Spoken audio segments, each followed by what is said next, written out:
साथीहरू, दर्शन नमस्ते। स्वागत छ तपाईहरुलाई यो मेरो न्यू भ्लगमा है। साथसाथै पबी युट्युब च्यानलमा सबैले मेरो भिडियो हेरेर माया गरिदिनु होला। म चाहिँ आजको दिनको सुरुवात गर्दैछु बिहान तरकारी बनाएर। मेरो नानी नउठ्दै मैले तरकारी बनाएर धुँदैछु। यो चाहिँ न्युरोको साग हो। मेरो सानो नानी छ, नानी उठेपछि अहिले केही गर्न दिँदैन भनेर पहिला म तरकारी बनाउँदैछु। अनि म आज न्युरोको तरकारी पकाउन लागेको छु। सबैजनाले मेरो यो भिडियोलाई माया गरिदिनु होला। यो चाहिँ मेरो फर्स्ट भ्लग, मेरो यो फर्स्ट ट्राई युट्युबको लागि। अनि सबैले मेरो यो च्यानललाई सब्स्क्राइब गरिदिनु होला। फाइनली मैले तरकारी धोइसकेको छु र प्यानमा तेल हालेर तेल बसालेँ। साथसाथै जिरा, मेथी, तोरी जे मैले फुराउनु पर्ने। मैले चाहिँ आज जिरा र तोरी मात्रै फुराएको छु। अनि खुर्सानी हालेँ। त्यसपछि बेसर हाल्छु। बेसर हालेपछि चाहिँ पानी परेको चिज हाल्यो भने चाहिँ बाहिर फाल्दैन भनेर चाहिँ मैले बेसर हालेर आलु हाल्दैछु। तपाईँहरू देख्न सक्नुहुन्छ। तपाईँहरूले कसरी बनाउनुहुन्छ नि साथी हो।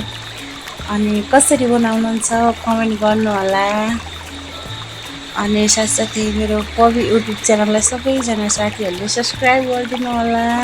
आलु चाहिँ ब्राउन भइसकेको छ। यसमा चाहिँ मैले प्याज हालिसकेँ, सँगसँगै लसुन पनि हालेको छु। तपाईँहरू देख्न सक्नुहुन्छ।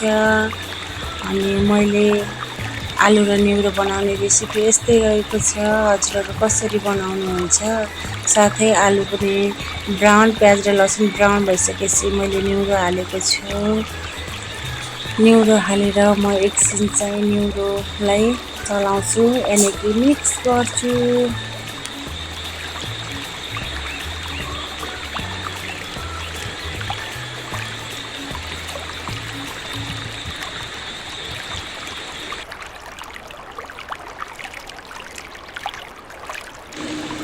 अहिले चाहिँ म न्युरो चलाउँदैछु र न्युरोमा अघि मैले काटेर राखेको टमाटरलाई पनि हाल्नेछु। सँगसँगै टमाटर सँगसँगै नुन पनि मैले हालिसकेको छु। अनि त्यसपछि यो राम्रोसित मिक्स गरेर म छोपिदिन्छु एकछिन। यसरी मेरो न्युरोको तरकारी तयार भइसकेको छ साथीहरू। न्युरोको तरकारी त पाकेर रेडी भइसक्यो। साथसाथै यता दुध पनि उम्लेर रेडी भइसकेको छ। दुध पनि मेरो तातिसक्यो र म कुकर बसालेर गेडागुडीको रस पकाउँदैछु। साथसाथै मलाई चिया पिउनु मन लागेर मैले फ्राइमा चिया पनि बसालेको छु नि साथी हो।